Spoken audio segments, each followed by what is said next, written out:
he awoke in the dark. He awoke in the dark. He awoke in the dark. His awakening was simple, easy, without movement save for the eyes that opened and made him aware of darkness. Unlike most, who must feel and grope and listen to, and contact with, the world about them, he knew himself on the moment of awakening, instantly identifying himself in time and place and personality. After the lapsed hours of sleep he took up, without effort, the interrupted tale of his days. He knew himself to be Dick Forrest, the master of broad acres, who had fallen asleep hours before after drowsily putting a match between the pages of Road Town and pressing off the electric reading lamp. Near at hand there was the ripple and gurgle of some sleepy fountain. From far off, so faint and far that only a keen ear could catch, he heard a sound that made him smile with pleasure. He knew it for the distant, throaty bawl of King Polo, his champion shorthorn bull, thrice grand champion also of all bulls at Sacramento at the California State Fairs. The smile was slow in easing from Dick Forrest's face, for he dwelt a moment on the new triumphs he had destined that year for King Polo on the eastern livestock circuits. He would show them that a bull, California-born and finished, could compete with the cream of bulls corn-fed in Iowa or imported overseas from the immemorial home of shorthorns. Not until the smile faded, which was a matter of seconds, did he reach out in the dark and press the first of a row of buttons. There were 3 rows of such buttons. The concealed lighting that spilled from the huge bowl under the ceiling revealed a sleeping porch, 3 sides of which were fine meshed copper screen.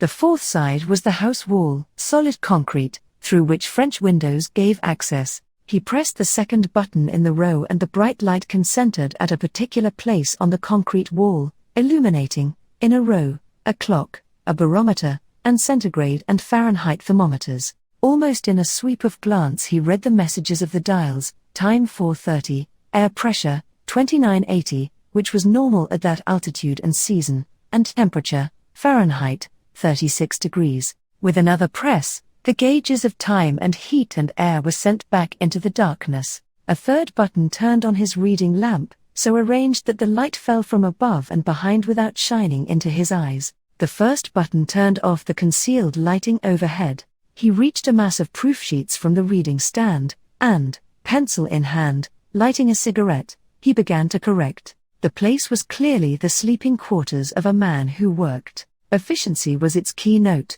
though comfort, not altogether Spartan, was also manifest. The bed was of grey enameled iron to tone with the concrete wall. Across the foot of the bed, an extra coverlet, hung a grey robe of wolfskins with every tail a dangle. On the floor, where rested a pair of slippers, was spread a thick-coated skin of mountain goat. Heaped orderly with books, magazines and scribble pads, there was room on the big reading stand for matches, cigarettes, an ashtray, and a thermos bottle. A phonograph, for purposes of dictation, stood on a hinged and swinging bracket. On the wall, under the barometer and thermometers, from a round wooden frame laughed the face of a girl.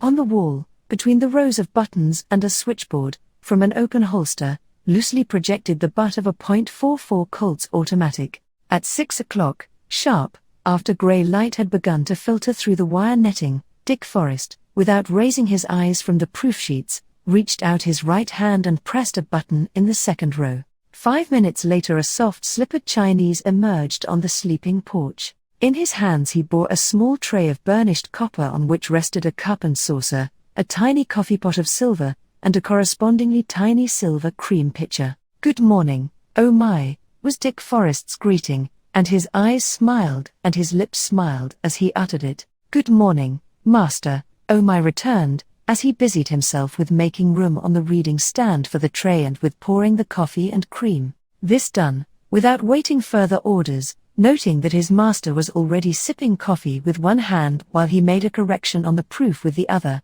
oh my picked up a rosy, filmy, lacy boudoir cap from the floor and departed. His exit was noiseless. He ebbed away like a shadow through the open French windows. At 6:30, sharp to the minute, he was back with a larger tray. Dick Forrest put away the proofs, reached for a book entitled Commercial Breeding of Frogs, and prepared to eat. The breakfast was simple yet fairly substantial: more coffee, a half grapefruit, 2 soft-boiled eggs made ready in a glass with a dab of butter and piping hot, and a sliver of bacon, not overcooked, that he knew was of his own raising and curing. By this time the sunshine was pouring in through the screening and across the bed.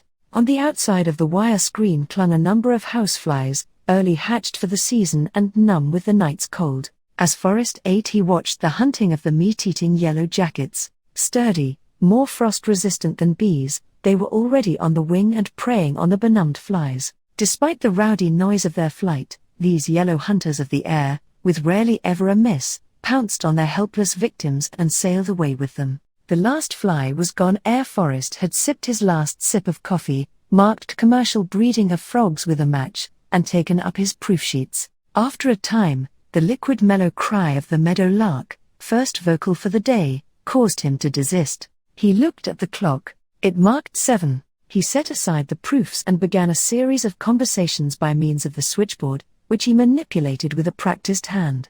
"Hello, oh joy," was his first talk. "Is Mr. Thayer up?" "Very well. Don't disturb him. I don't think he'll breakfast in bed, but find out." "That's right, and show him how to work the hot water. Maybe he doesn't know." "Yes, that's right. Plan for one more boy as soon as you can get him. There's always a crowd when the good weather comes on." "Sure. Use your judgment. Goodbye. And quat. Mr. Hanley?" "Yes," was his second conversation, over another switch. "I've been thinking about the dam on the Buckeye. I want the figures on the gravel haul and on the rock crushing." "Yes, that's it. I imagine that the gravel haul will cost anywhere between 6 and 10 cents a yard more than the crushed rock. That last pitch of hill is what eats up the gravel teams. Work out the figures." "No, we won't be able to start for a fortnight." Yes, the new tractors, if they ever deliver, will release the horses from the ploughing, but they'll have to go back for the checking." "No, you'll have to see Mr. Everin about that." Goodbye. And quat. And his third call. "Mr. Dawson? Ha, 36 on my porch right now. It must be white with frost down on the levels, but it's most likely the last this year." "Yes, they swore the tractors would be delivered 2 days ago. Call up the station agent. By the way, you catch Hanley for me. I forgot to tell him to start the rat catchers out with the second installment of fly traps." "Yes, pronto. There were a couple of dozen roosting on my screen this morning." "Yes, goodbye. And quat." At this stage, Forrest slid out of bed in his pajamas, slipped his feet into the slippers, and strode through the French windows to the bath, already drawn by Oh My. A dozen minutes afterward, shaved as well, he was back in bed, reading his frog book while Oh My, punctual to the minute, massaged his legs. They were the well-formed legs of a well-built, 5'10" man who weighed 180 pounds. Further, they told a tale of the man. The left thigh was marred by a scar 10 inches in length. Across the left ankle, from instep to heel, were scattered half a dozen scars the size of $half.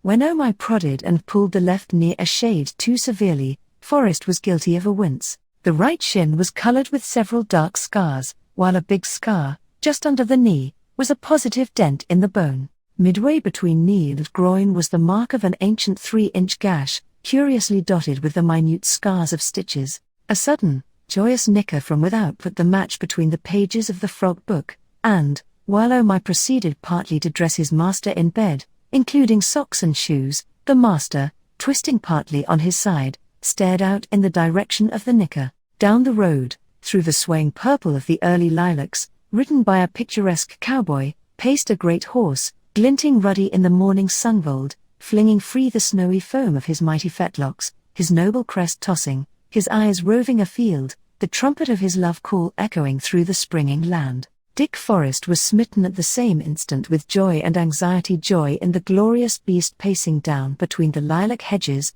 anxiety in that the stallion might have awakened the girl who laughed from the round wooden frame on his wall. He glanced quickly across the 200-foot court to the long, shadowy jut of her wing of the house. The shades of her sleeping porch were down. They did not stir. Again the stallion nickered, and all that moved was a flock of wild canaries, upspringing from the flowers and shrubs of the court, rising like a green gold spray of light flung from the sunrise. He watched the stallion out of sight through the lilacs, seeing visions of fair Shire colts mighty of bone and frame and free from blemish, then turned, as ever he turned to the immediate thing, and spoke to his body servant. "How's that last boy, Oh My?" Showing up ? And quot. Him pretty good boy, I think, was the answer. Him young boy. Everything new, pretty slow. All the same by him show up good. And quot. Why? What makes you think so ? And quot. I call him 3-4 morning now. Him sleep like baby. Him wake up smiling just like you. That very good. And quot. Do I wake up smiling? Forrest queried. Oh my nodded his head violently. Many times, many years, I call you. Always your eyes open, your eyes smile, your mouth smile, your face smile, you smile all over, just like that, right away quick. That very good. A man wake up that way got plenty good sense. I know. This new boy like that. By, pretty soon, he make fine boy. You see, his name Chow Gam. What name you call him this place ? And quot. Dick Forrest meditated. What names have we already? He asked. Oh joy, ah well, Army, and me, I am oh my, the Chinese rattled off. Oh joy him say call new boy and quot. He hesitated and stared at his master with a challenging glint of eye. Forrest nodded. Oh joy him say call new boy oh hell. And quot. Oh ho, Forrest laughed in appreciation. Oh joy is a Joshua, a good name, but it won't do. There is the missus. We've got to think another name. And quot. Oh ho, that very good name. And quot. Forrest's exclamation was still ringing in his consciousness so that he recognized the source of oh my's inspiration. Very well, the boy's name is oh ho. And quot. Oh my lowered his head, ebbed swiftly through the French windows, and as swiftly returned with the rest of Forrest's clothes gear, helping him into undershirt and shirt, tossing a tie around his neck for him to knot, and, kneeling, putting on his leggings and spurs. A Baden-Powell hat and a quirt completed his appareling. The quirt, Indian braided of rawhide, with 10 ounces of lead braided into the butt that hung from his wrist on a loop of leather. But Forrest was not yet free. Oh my handed him several letters, with the explanation that they had come up from the station the previous night after Forrest had gone to bed. He tore the right-hand ends across and glanced at the contents of all but one with speed. The latter he dwelt upon for a moment, with an irritated indrawing of brows, then swung out the phonograph from the wall, pressed the button that made the cylinder revolve, and swiftly dictated, without ever a pause for word or idea. In reply to yours of March 14, 1914, I am indeed sorry to learn that you were hit with hog cholera. I am equally sorry that you have seen fit to charge me with the responsibility. And just as equally am I sorry that the boar we sent you is dead.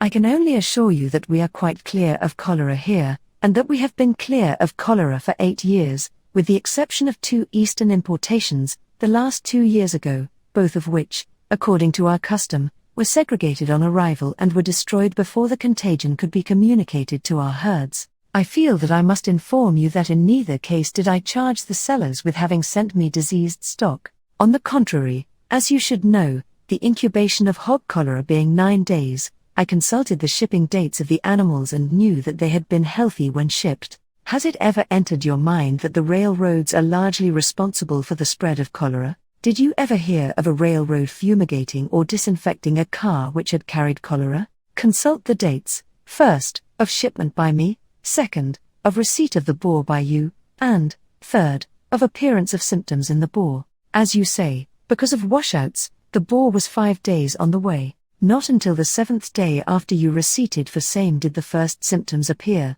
That makes 12 days after it left my hands. No, I must disagree with you. I am not responsible for the disaster that overtook your herd. Furthermore, doubly to assure you, write to the state veterinary as to whether or not my place is free of cholera. Very truly yours. And quot.